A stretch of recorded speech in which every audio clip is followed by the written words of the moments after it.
ان کے دلوں کو صبر اور ڈھارس عطا فرما، جو مظلومہ ہیں ان کے درجات کو بلند فرما، جو قبر و برزخ کے مراحل ہیں ان کو آسان فرما،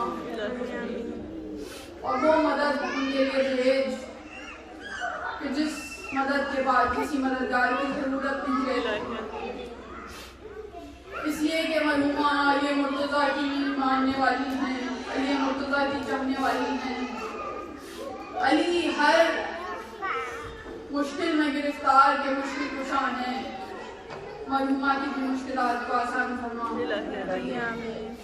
ہم سب کو یہ توفیق دے کہ ہم ان تمام حقائق کو سمجھ سکیں، اگلی نسلوں تک منتقل کر سکیں، ہمارے دلوں کو طاقت عطا فرما، ہمارے عمل اور حوصلے کو اتنا مضبوط کر دے کہ پھر ہر مشکل کا مقابلہ کر سکے، اور سب سے بڑھ کر پروردگار اپنی والی حجت کو اس میں ضرور عطا فرما۔